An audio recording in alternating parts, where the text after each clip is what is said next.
I got home and the clothes were hanging on the clothesline because the dryer had stopped spinning. My wife said that she heard a loud clang when the dryer stopped spinning.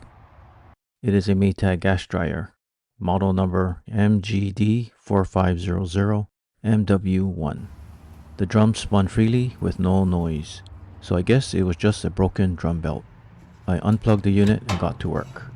The lint screen was removed, followed by these two screws. I was very careful to hold onto the screws. The front of the lid is held down by two clips located about 2 inches in from each side. A stiff putty knife like this plastic one was used to release the clips. I slid the putty knife into the gap and pushed the clips back to release the lid. Here's a close-up. Pushing the clip back releases it from the lip of the lid. The lid could then be lifted, but the vent duct was in the way. The vent duct was disconnected, but the lint trap was still in the way. So a length of 1x4 was used to prop the lid open because I didn't want to move the dryer and disturb the gas line. It looked like the belt was missing, and sure enough, there it was sitting at the bottom of the dryer. Next, the front panel was removed by removing the screws in each front corner. A 5/16 nut driver was used.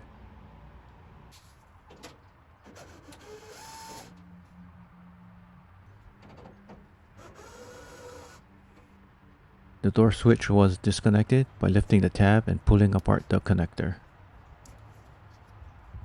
The drum was held as the front panel was tilted forward. The door was closed and the bottom corners of the front panel were lifted to release them from the mounting clips.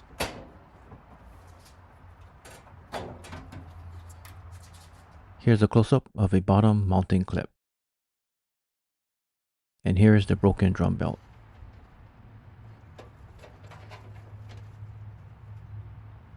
Under the drum was the idler pulley. This is probably what my wife heard clang when it sprung loose. So I needed to replace the belt and reposition the idler pulley.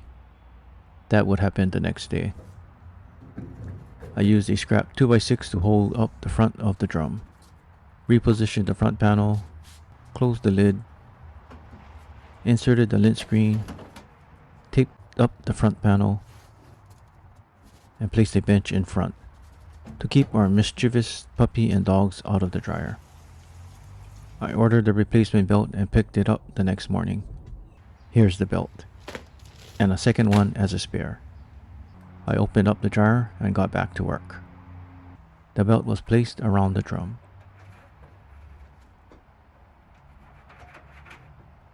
The rib side was placed face down onto the drum. Then the idler pulley was tackled. The clips were placed in these two slots.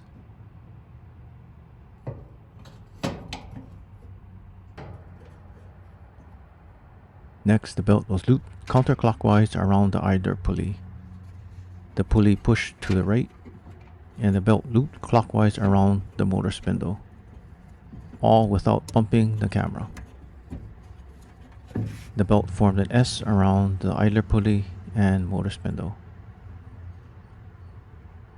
The 2x6 was removed, and the drum was slowly rotated. The rotation was smooth. Then to the front panel. The felt ring was to be placed inside the face of the drum.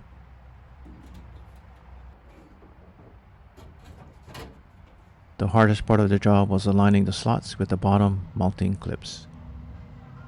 Propping the front panel on the 2x6 helped.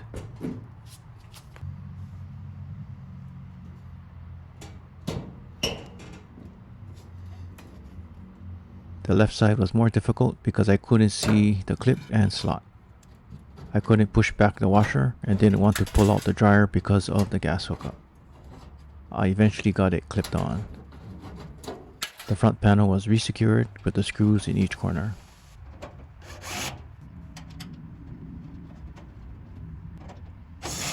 And the drum was rotated and checked again by hand.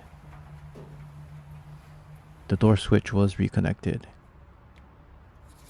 the lid lowered,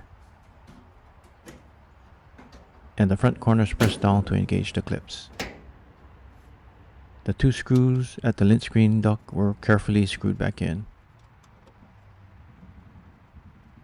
The lint screen was reinstalled. The power cord was plugged in, and the dryer was tested on air dry.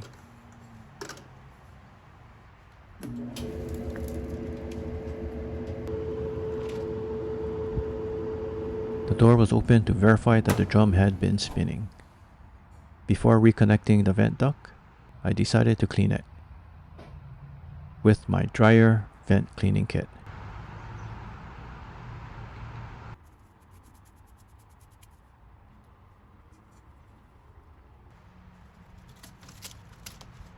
I didn't bring my 2-inch hose, so duct tape did the trick.